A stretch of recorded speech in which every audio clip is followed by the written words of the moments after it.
another episode of Jason and his dad's podcast. I am your host, Jason's dad. We have a very special guest for you today. He is the owner of a fantasy football league team that goes by the name of Austin Thunder Balls. His name is Jeremiah. He prefers to be called JC Thunder.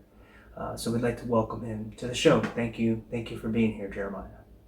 Thank you for having me, man. And so there is no other team apparently as El Fuego as his is. So Jeremiah, what is the secret? What has changed for your team?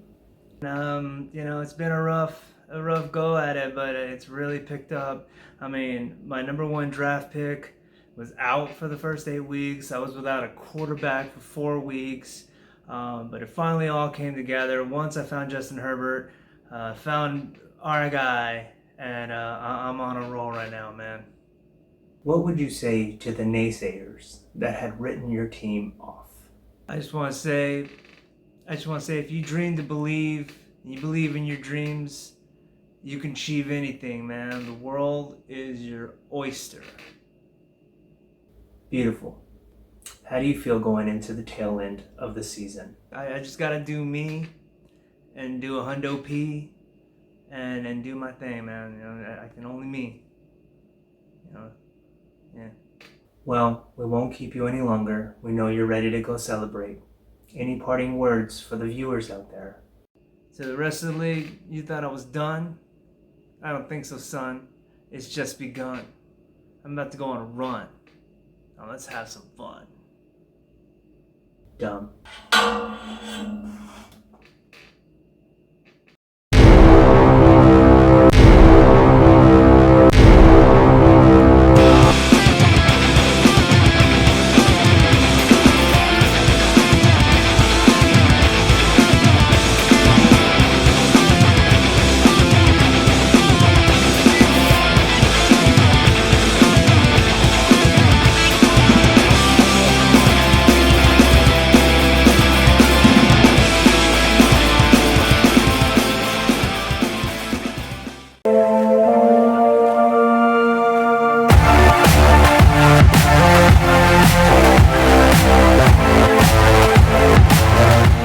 Welcome everyone, I am Joe Jostanopoulos, your commissioner and host for the Haters Gonna Hate 2 report.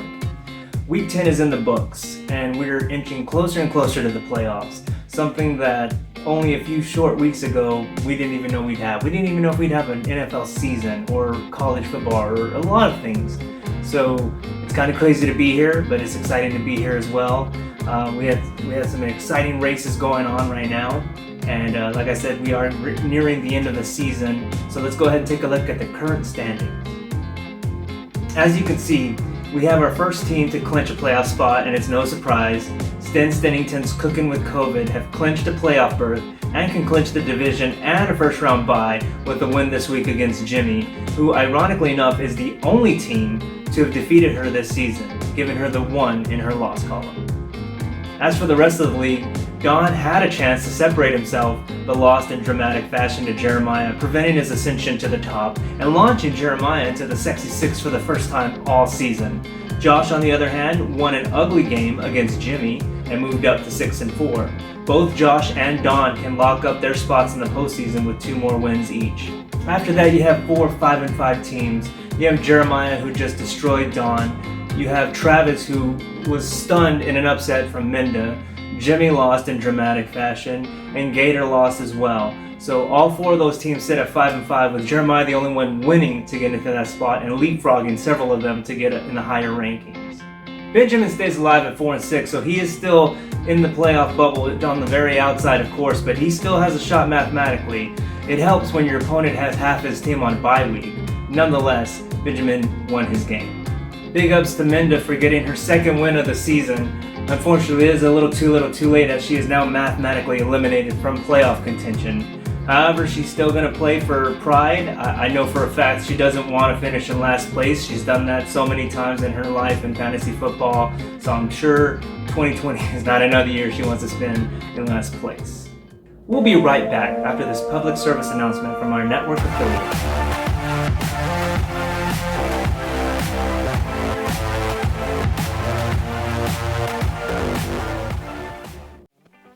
I look glamorous every day. Bitch.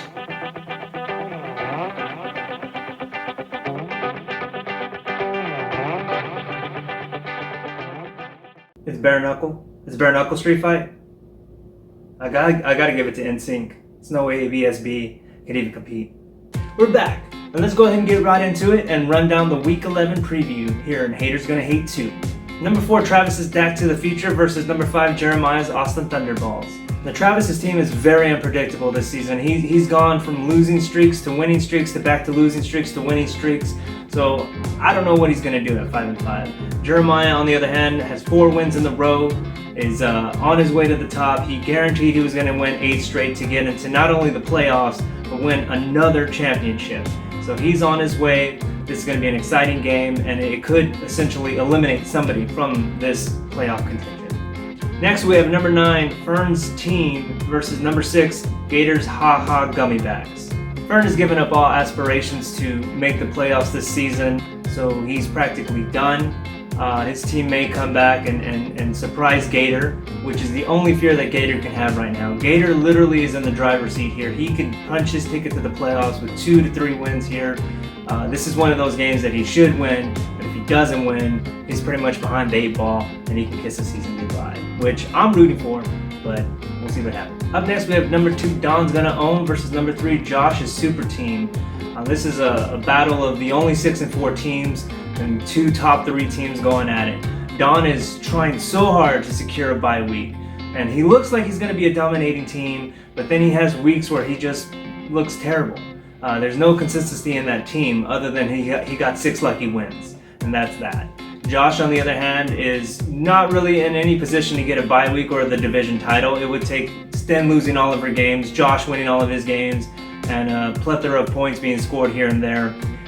So really, the only person that's rooting for Josh right now is Travis. Now, if Josh can beat Don and Travis wins his game, Travis will be in charge of the division, and Travis could end up getting the bye week. So a lot of crazy scenarios still up in the air, and we won't find out anything for sure until the next coming weeks. Up next, we have number 1, Sten's Cooking with COVID, who's already punched the ticket to the playoffs, versus number 7, Jimmy's the Benjamins. Now, Jimmy just dropped out of the top 6. Now, he's still got 5-5, so he's tied with the other teams in the top 6, but at this rate, it's not looking good. Sten can actually clinch the division and clinch a first-round bye with a win here. But as I mentioned earlier, this is a rematch from earlier this season where Jimmy was the only team to find a way to beat Sten. Now, Jeremiah should have beat Sten. It was ridiculous to lose by a fraction of a point.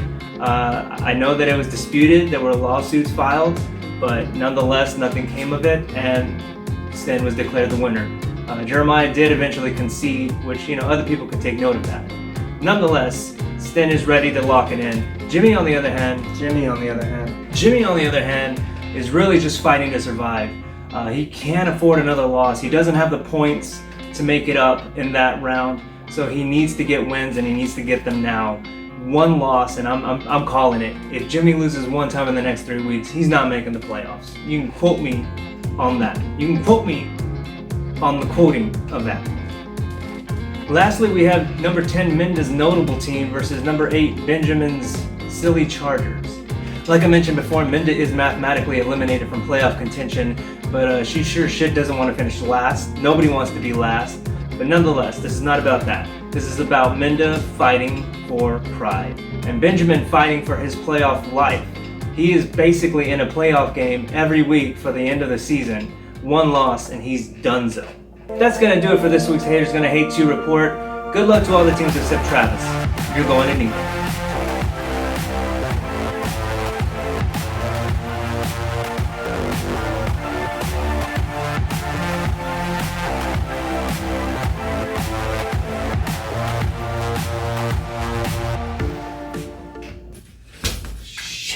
Get down!